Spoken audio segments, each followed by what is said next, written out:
apabila kemaksiatan itu berhubungan dengan manusia, misal gunjing, fitnah, mencuri, dosa juga tapi berhubungan dengan manusia.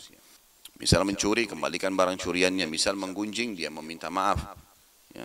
Misal dia memfitnah, dia memperbaiki dan minta maaf. Ini semua syarat yang keempat. Apabila hak itu berupa harta atau sejenisnya, maka wajib mengembalikan kepadanya.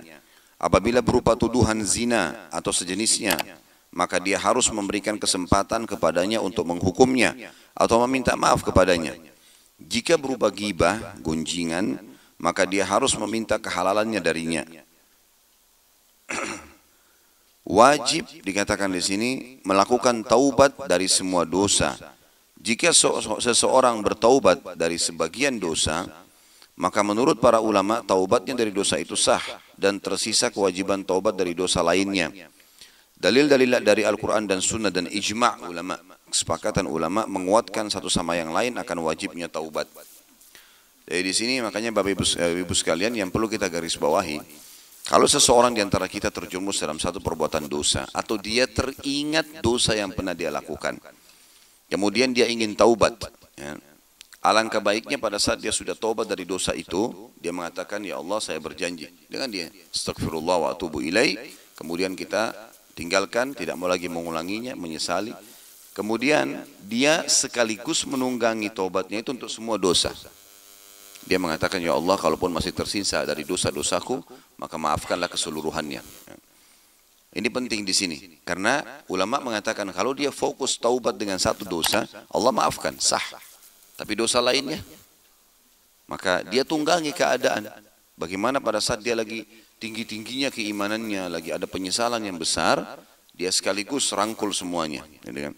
Bertobat kepada Allah subhanahu wa ta'ala. Seperti juga diantara ulama salaf kita dari sahabat dan tabi'in, mereka kalau berdoa, ya Allah terimalah seluruh amalan kami dan maafkanlah seluruh dosa kami. Enggak ada pengecualian.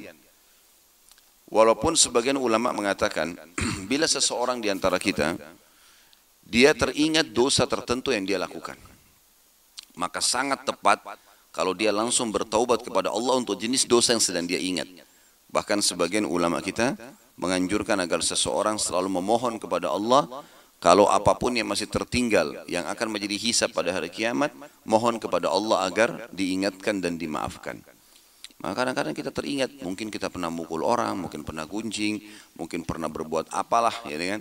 Sehingga akhirnya, atau mungkin kita teringat pernah mengambil barangnya orang lain, maka akhirnya kita bisa membersihkannya sebelum meninggal dunia.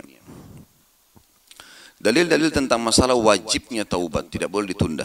Dan ini sering saya bahasakan, setiap amal soleh ibu-ibu sekalian dan setiap pemohonan ampun kepada Allah jangan ditunda. Begitu ada kesempatan, lakukan segera. Kita tidak tahu ajal. Dalil yang pertama adalah surah An-Nur ayat 31. Allah subhanahu wa ta'ala berfirman, a'udzubillahi minasyaitonir rajim, wa tubu ilallahi jami'an ayyuhal mu'minuna la'allakum tuflihun. Dan taubatlah kalian semua kepada Allah, wahai orang-orang yang beriman, agar kalian beruntung. Makna untung, ya, di dalam bahasa Indonesia pun sama ya. Kalau orang mendapatkan sesuatu yang melampaui daripada apa yang dijadikan sebagai target. Target dia sekian, maka dia dapat lebih, dikatakan dia beruntung. Tapi bahasa Allah subhanahu wa ta'ala ini kata ulama lebih luas. Beruntung di dunia dan beruntung di akhirat. Hanya dengan taubat dijanjikan keberuntungan. Kemudian juga, tapi saksi bahasan kita bertaubatlah, kembalilah ke jalan Allah. Kemudian surah Hud ayat 3. Allah SWT berfirman, a'udzubillahi minasyaitonirrajim, istaghfiru rabbakum thumma tubu ilaihi. Minta ampunlah kepada Tuhan kalian dan bertaubatlah kepadanya. Berarti minta ampun dengan istighfar, kalimat lisan, taubat dengan syarat yang tadi. Meninggalkan dosa, menyesali, berjanji sama Allah tidak mengulangi, itu makna daripada taubat. Kalau istighfarnya berarti mengucapkan kalimat istighfar atau memohon maaf. Kemudian surah Tahrim ayat 8, Allah subhanahu wa ta'ala berfirman, a'udzubillahi minasyaitonirrajim, ya ayyuhalladzina amanu tubu ilallahi taubatan nasuha. Hai orang-orang yang beriman, bertaubatlah kepada Allah dengan taubat yang semurni-murninya. Betul-betul ikhlas, tulus, mau menjadi orang yang baik. Dan sudah pernah saya bilang ibu-ibu sekalian, tidak ada ruginya orang menjadi orang baik. Karena agama menyuruh kita jadi baik memang. Jujur, amanah, tanggung jawab, bakti dengan orang tua, baik dengan tetangga, apalah. Baik dengan suami, baik dengan istri, baik dengan orang tua, baik dengan anak-anak. Agama selalu menyuruh kepada kebaikan dan dijanjikan pahala yang besar. Allah suka, pahalanya besar. Dan semua orang yang patuh kepada Allah itu disukai oleh manusia. Fitrahnya Allah begitu. Sunnatullah pasti disuka orang-orang yang baik. Kayak orang yang jujur, orang yang amanah, orang yang santun, orang yang bakti sama orang tua. Semua orang suka. Kalau orang tahu ini, oh ini baik nih, orangnya begini, orangnya begini.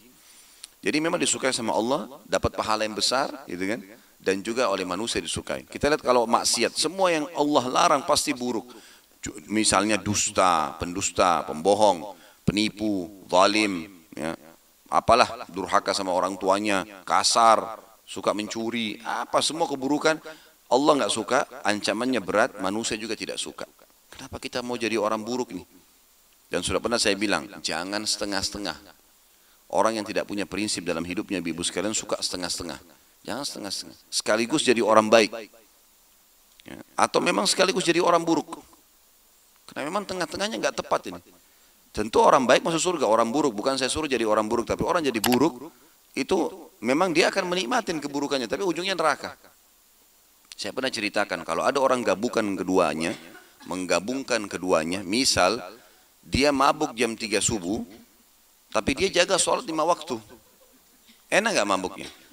Sementara mabuk dia pikir sebentar lagi azan subuh nih. Nggak maksimal kan? Lah iya. Tapi coba kalau orang tidak sholat sekalian, mabuk di jalanan, jatuh, tergeletak, dia nggak pikir sholat. Jadi orang yang gabungkan antara keduanya nggak dapat kenikmatan. Orang zina tapi dia orang mukmin, dia ketakutan sendiri, nggak berani. Dia mau bersentuhan, dia takut, dia ini takut. Jadi ngaco sendiri hidupnya, gitu kan. Tapi orang yang amburadul memang dasarnya suka dengan perbuatan, orang mau lihat pun, orang tahu pun dia nggak peduli. Ini sekalian, tapi ini neraka loh, ya. Ini neraka. Coba kita jadi orang baik sekalian. Paling tinggi olokan orang.